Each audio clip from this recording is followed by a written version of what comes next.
this project on how a protest can reshape culture, politics, and public dissent.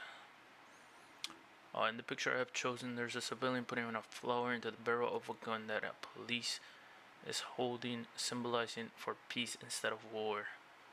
This was during the Vietnam War. They were protesting it because it was a pointless war. The flower symbolizes peace while the gun symbolizes war, and him putting the flower in the barrel means he wants to end the war. Basically, like, he just wants peace instead of, war. This act was protesting the war going on in Vietnam, and it showed that American people did not want to go to a pointless war, but instead want a peaceful resolution. This is a related image. And then the 4 facts. In October 1967, over 100,000 people protested in the Vietnam War at the Pentagon, symbolizing the divide between anti-war protesters and traditional American ideals. Over 700 people were arrested for protesting. It's like messed up. And the protest was organized by the National Mobilization Committee to end the war in Vietnam.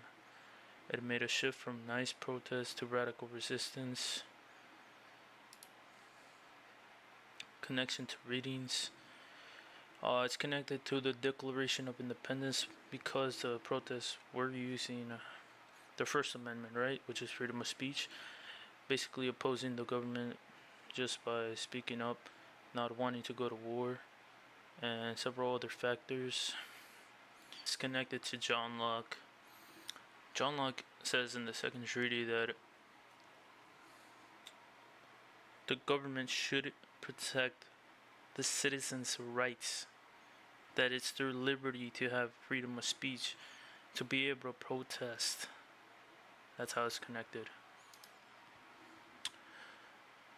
Personal impact / importance. For me, this was very personal because it shows a compassion for the soldiers going to Vietnam, and the use of the First Amendment for what is right. They're doing this out of empathy and because they don't want to go to war, to a meaningless war. Also, the importance of it, it gives future leeway for potential future protests against government decisions. So to stop meaningless deaths around wars. I think this was included in class because it shows us that free speech, when used correctly, can alter the government's decision on wars, therefore stopping any unnecessary casualties, meaning that it's okay to speak up against the government and to use your First Amendment, Okay, 2 discussion questions I have for the class. How does this radical protest compare to modern protests? For example, Black Lives Matter movement or climate activist protests. Do you think that protests like these change or sway politician decisions? This is my works cited. 3 links. Thank you. This was made by Arcangel Uriartes. Thank you very much.